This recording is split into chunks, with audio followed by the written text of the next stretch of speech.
ವಿಪರ್ಯಾಸ ಅಂತ ಹೇಳಿದ್ರೆ ರೌಡಿ ಶೀಟರ್ಗೆ ರಾಜ್ಯದ ಪ್ರಸಿದ್ಧ ದೇವಸ್ಥಾನದ ಆಡಳಿತ ಚುಕ್ಕಾಣಿ. ಕುಕ್ಕೆ ಸುಬ್ರಹ್ಮಣ್ಯ ದೇವಸ್ಥಾನಕ್ಕೆ ಅಧ್ಯಕ್ಷನಾಗಿ ಹರೀಶ್ ಇಂಜಾಡಿ ವಿರುದ್ಧ ಈಗ ದೇವಸ್ಥಾನಕ್ಕೆ ವಂಚನೆ ಮಾಡಿದ ಆರೋಪ ಕೇಳಿ ಬರ್ತಾ ಇದೆ. ರೌಡಿ ಶೀಟರ್ ಹರೀಶ್ ಇಂಜಾಡಿಯ ನೇಮಕಕ್ಕೆ ವ್ಯಾಪಕ ಆಕ್ರೋಶ ವ್ಯಕ್ತವಾಗ್ತಾ ಇದೆ. ಹರೀಶ್ ಇಂಜಾಡಿ ಹೆಸರು ಶಿಫಾರಸು ಮಾಡಿರುವಂತಹ ದಿನೇಶ್ ಗುಂಡೂರಾವ್ 25 ವರ್ಷಗಳ ಹಿಂದೆ ದೇವಸ್ಥಾನಕ್ಕೆ ಹಣವನ್ನ ವಂಚಿಸಿರುವಂತ ಇದೇ ಹರೀಶ್ ಇಂಜಾಡಿ ಅಂತ ಗೊತ್ತಾಗ್ತಾ ಇರುವಂತದ್ದು.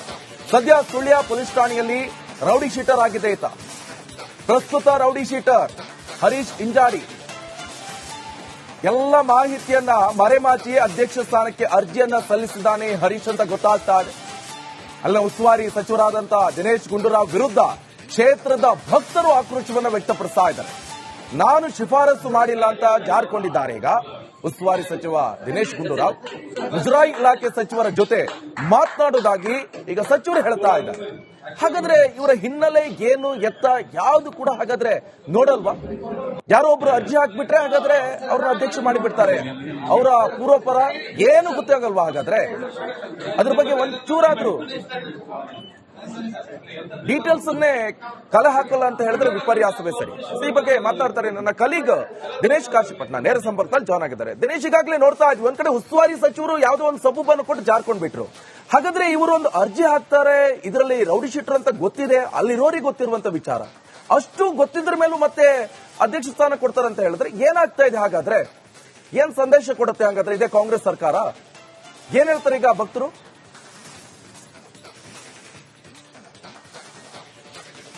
ಹೌದು ನಿಕೇಶ್, ಅಂದ್ರೆ ಬಹಳಷ್ಟು ವಿರೋಧದ ನಡುವೆಯೂ ಕೂಡ ಹರೀಶ್ ಇಂಜಾಡಿ ಆಯ್ಕೆಯಾಗಿ ಈಗಾಗಲೇ ಅಧ್ಯಕ್ಷ ಸ್ಥಾನವನ್ನು ಕೂಡ ಸ್ವೀಕರಿಸಿ ಕೂಡ ಆಗಿರುವಂತದ್ದು.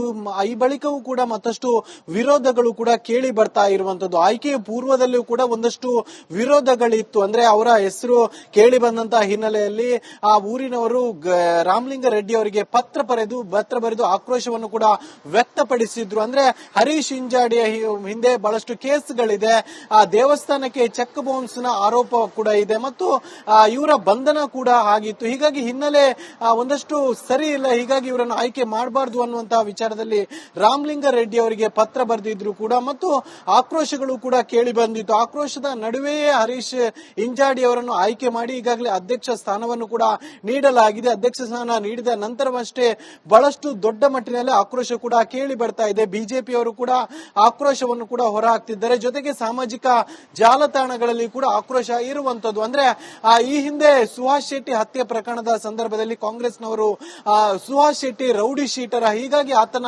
ಮನೆಗೆ ಹೋಗುವುದಿಲ್ಲ ಅಂತ ಹೇಳಿದ್ರು. ಆದ್ರೆ ಈಗ ಮಾಜಿ ರೌಡಿ ಶೀಟರ್ ಒಬ್ಬರಿಗೆ ಶ್ರೀಮಂತ ದೇಗುಲದ ಅಧ್ಯಕ್ಷ ಸ್ಥಾನ ನೀಡಿರುವಂತದ್ದು ಇದು ಎಷ್ಟು ಸರಿ ಅನ್ನುವಂತ ಆಕ್ರೋಶವನ್ನು ಕೂಡ ಬಿಜೆಪಿಯವರು ಮಾಡ್ತಾ ಇರುವಂತದ್ದು. ಜೊತೆಗೆ ಸಾಮಾಜಿಕ ಜಾಲತಾಣಗಳಲ್ಲೂ ಕೂಡ ಈ ಬಗ್ಗೆ ಆಕ್ರೋಶ ಕೂಡ ವ್ಯಕ್ತ ಆಗ್ತಾ ಇರುವಂತದ್ದು. ಬಹಳಷ್ಟು ಆಕ್ರೋಶ ವ್ಯಕ್ತವಾದ ಹಿನ್ನೆಲೆಯಲ್ಲಿ ಹರೀಶ್ ಇಂಜಾಡಿ ಅವರು ಕೂಡ ಈ ಬಗ್ಗೆ ಸ್ಪಷ್ಟನೆ ನೀಡಿರುವಂತದ್ದು. ಅಂದ್ರೆ 25 ವರ್ಷಗಳ ಹಿಂದೆ ಕೇಸ್ ಇತ್ತು, ಆದ್ರೆ ಅದೆಲ್ಲವೂ ಕೂಡ ಸರಿಯಾಗಿದೆ. ಬಿಜೆಪಿ ಅವರು ತಮ್ಮ ಅವ್ಯವಹಾರ ಏನಿದೆ ಅದು ಹೊರಗೆ ಬರುತ್ತೆ ಅನ್ನುವಂತ ಭಯದಿಂದ ಈಗಾಗಲೇ ಆಕ್ಷೇಪವನ್ನು ಮಾಡ್ತಾ ಇದ್ದಾರೆ ಅನ್ನುವಂತ ಸ್ಪಷ್ಟನೆ ನೀಡಿದ್ರು. ಆದ್ರೂ ಕೂಡ ಅಂದ್ರೆ ಈ ರೀತಿಯಾದಂತಹ ಅಧ್ಯಕ್ಷ ಸ್ಥಾನ ನೀಡುವಂತಹ ಸಂದರ್ಭದಲ್ಲಿ ಒಂದು ಪೂರ್ವಾಪರ ಪರಿಶೀಲನೆ ಮಾಡಬೇಕು. ಜೊತೆಗೆ ಅವರ ಹಿನ್ನೆಲೆ ಏನು ಅನ್ನೋದನ್ನ ತಿಳಿದುಕೊಳ್ಬೇಕು. ಇಷ್ಟು ಇಲ್ಲದೆ ಕೂಡ ಇವರನ್ನು ಅಧ್ಯಕ್ಷ ಸ್ಥಾನ ಆಯ್ಕೆ ಮಾಡಿದ್ದು ಎಷ್ಟು ಸರಿ ಅನ್ನುವಂತ ಆಕ್ರೋಶ ಕೂಡ ಕೇಳಿ ಬರ್ತಾ ಇರುವಂತದ್ದು. ಜೊತೆಗೆ ಸ್ಥಳೀಯರು ಈಗಾಗಲೇ ಹೈಕೋರ್ಟ್ ಮೊರೆ ಕೂಡ ಹೋಗಿರುವಂತದ್ದು. ಅಂದ್ರೆ ಅಧ್ಯಕ್ಷ ಸ್ಥಾನದಿಂದ ವಜಾಗೊಳಿಸಬೇಕು ಅನ್ನುವಂತ ನಿಟ್ಟಿನಲ್ಲಿ ಹೈಕೋರ್ಟ್ ಮೊರೆ ಹೋಗಿರುವಂತದ್ದು. ಒಟ್ಟಿನಲ್ಲಿ ಸುಬ್ರಹ್ಮಣ್ಯದಂತಹ ದೇವಸ್ಥಾನದ ಅಧ್ಯಕ್ಷ ಗಾದಿ ವಿಚಾರದಲ್ಲಿ ಇಷ್ಟೊಂದು ವಾದ ವಿವಾದಗಳು ಆಗ್ತಾ ಇರುವಂತದ್ದು ಬಹಳಷ್ಟು ಭಕ್ತರಿಗೂ ಕೂಡ ಬೇಸರ ತರಿಸಿರುವಂತದ್ದು. ಜೊತೆಗೆ ಮಾಜಿ ರೌಡಿ ಶೀಟರ್ ಒಬ್ಬರಿಗೆ ಅಧ್ಯಕ್ಷ ಸ್ಥಾನ ನೀಡಿರುವಂತದ್ದು ಬಹಳಷ್ಟು ಆಕ್ರೋಶಕ್ಕೂ ಕೂಡ ಕಾರಣ ಆಗಿರುವಂತದ್ದು. ನಿಕೇಶ್, ದಿನೇಶ್, ಬಹಳ ಪ್ರಮುಖವಾಗಿ ಕೇಳಿ ಬರ್ತಾ ಇರುವಂತದ್ದು ಅಲ್ಲಿನ ಭಕ್ತರು ಹೇಳ್ತಾ ಇರುವಂತದ್ದು, ಒಂದ್ ಕಡೆಯಲ್ಲಿ ರೌಡಿ ಶೀಟರು, ಇನ್ನೊಂದ್ ಕಡೆಯಲ್ಲಿ ಒಂದಿಷ್ಟು ದುಡ್ಡು ಕೊಟ್ಟರೆ ಯಾರನ್ನ ಬೇಕಾದ್ರೂ ಮಾಡ್ತಾರೆ, ಅಧ್ಯಕ್ಷರಿಗೆ ಕೊಟ್ಟು ಬಿಡ್ತಾರೆ ಅಂತ ಹೇಳ್ತಿದ್ದಾರೆ. ಅಂದ್ರೆ ಕಾಂಗ್ರೆಸ್ ಸರ್ಕಾರದಲ್ಲಿ ಎಲ್ಲ ಲಂಚಾವತಾರ ತಾಂಡವ ಆಡ್ತಾ ಇದೆ, ಏನ್ ಕತೆ? ಹೌದು ನಿಕೇಶ್, ಅಂದ್ರೆ ಬಹಳಷ್ಟು ಆಕ್ರೋಶಗಳು ಕೂಡ ಏನು ಅಧ್ಯಕ್ಷ ಸ್ಥಾನ ಸಿಗುವುದಕ್ಕೂ ಮೊದಲು ಕೂಡ ಇತ್ತು. ಅಧ್ಯಕ್ಷ ಸ್ಥಾನ ಸಿಕ್ಕ ನಂತರವೂ ಕೂಡ ಈಗಾಗಲೇ ಆಕ್ರೋಶ ಕೂಡ ವ್ಯಕ್ತ ಆಗ್ತಾ ಇರುವಂತದ್ದು. ಅಂದ್ರೆ ಒಂದು ಪುಣ್ಯಕ್ಷೇತ್ರದ ಅಧ್ಯಕ್ಷ ಸ್ಥಾನ ನೀಡುವಂತಹ ಸಂದರ್ಭದಲ್ಲಿ ಒಂದಷ್ಟು ಆತನ ಹಿನ್ನೆಲೆ ಗಮನಿಸಬೇಕು, ಆತನ ವ್ಯವಹಾರಗಳನ್ನು ಗಮನಿಸಬೇಕು.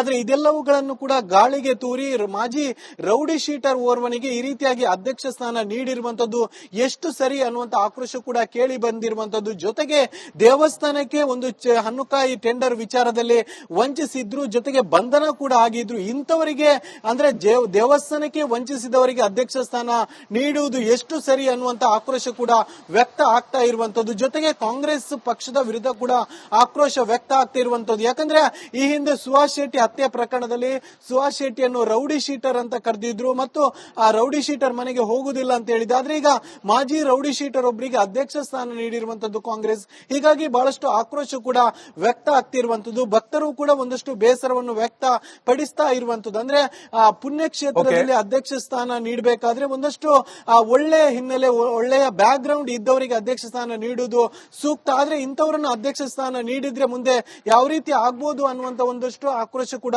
ವ್ಯಕ್ತ ಆಗ್ತಾ ಇರುವಂತದ್ದು Nikesh. Okay, thank you Dinesh, ನಿಮ್ಮಲ್ಲ ಮಾಹಿತಿ.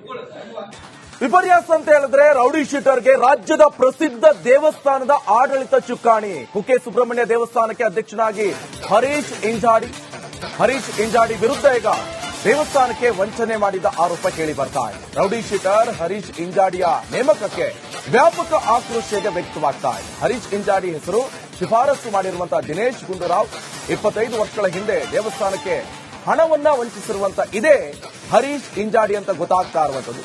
ಸದ್ಯ ಸುಳ್ಯ ಪೊಲೀಸ್ ಠಾಣೆಯಲ್ಲಿ ರೌಡಿ ಶೀಟರ್ ಆಗಿದೆ ಈತ. ಪ್ರಸ್ತುತ ರೌಡಿ ಶೀಟರ್ ಹರೀಶ್ ಇಂಜಾಡಿ ಎಲ್ಲ ಮಾಹಿತಿಯನ್ನ ಮರೆಮಾಚಿ ಅಧ್ಯಕ್ಷ ಸ್ಥಾನಕ್ಕೆ ಅರ್ಜಿಯನ್ನ ಸಲ್ಲಿಸಿದ್ದಾನೆ ಹರೀಶ್ ಅಂತ ಗೊತ್ತಾಗ್ತಾ ಇದೆ. ಅಲ್ಲ, ಉಸ್ತುವಾರಿ ಸಚಿವರಾದಂತಹ ದಿನೇಶ್ ಗುಂಡೂರಾವ್ ವಿರುದ್ಧ ಕ್ಷೇತ್ರದ ಭಕ್ತರು ಆಕ್ರೋಶವನ್ನ ವ್ಯಕ್ತಪಡಿಸ್ತಾ ಇದ್ದಾರೆ. ನಾನು ಶಿಫಾರಸು ಮಾಡಿಲ್ಲ ಅಂತ ಜಾರಿಕೊಂಡಿದ್ದಾರೆ. ಈಗ ಉಸ್ತುವಾರಿ ಸಚಿವ ದಿನೇಶ್ ಗುಂಡೂರಾವ್ ಮುಜರಾಯಿ ಇಲಾಖೆ ಸಚಿವರ ಜೊತೆ ಮಾತನಾಡೋದಾಗಿ ಈಗ ಸಚಿವರು ಹೇಳ್ತಾ ಇದ್ದಾರೆ. ಹಾಗಾದ್ರೆ ಇವರ ಹಿನ್ನೆಲೆ ಏನು ಎತ್ತ ಯಾವುದು ಕೂಡ ಹಾಗಾದ್ರೆ ನೋಡಲ್ವಾ?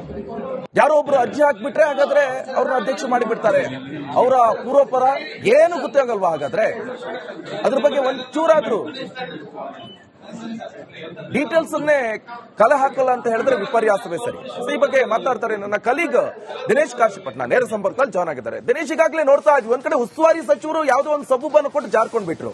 ಹಾಗಾದ್ರೆ ಇವರು ಒಂದು ಅರ್ಜಿ ಹಾಕ್ತಾರೆ, ಇದರಲ್ಲಿ ರೌಡಿ ಶೀಟರ್ ಅಂತ ಗೊತ್ತಿದೆ, ಅಲ್ಲಿರೋರಿಗೆ ಗೊತ್ತಿರುವಂತ ವಿಚಾರ, ಅಷ್ಟು ಗೊತ್ತಿದ್ರ ಮೇಲೂ ಮತ್ತೆ ಅಧ್ಯಕ್ಷ ಸ್ಥಾನ ಕೊಡ್ತಾರೆ ಅಂತ ಹೇಳಿದ್ರೆ ಏನಾಗ್ತಾ ಇದೆ? ಹಾಗಾದ್ರೆ ಏನ್ ಸಂದೇಶ ಕೊಡುತ್ತೆ ಹಾಗಾದ್ರೆ ಇದೇ ಕಾಂಗ್ರೆಸ್ ಸರ್ಕಾರ?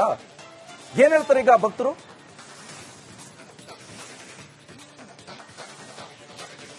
ಹೌದು ನಿಕೇಶ್, ಅಂದ್ರೆ ಬಹಳಷ್ಟು ವಿರೋಧದ ನಡುವೆಯೂ ಕೂಡ ಹರೀಶ್ ಇಂಜಾಡಿ ಆಯ್ಕೆಯಾಗಿ ಈಗಾಗಲೇ ಅಧ್ಯಕ್ಷ ಸ್ಥಾನವನ್ನು ಕೂಡ ಸ್ವೀಕರಿಸಿ ಕೂಡ ಆಗಿರುವಂತದ್ದು.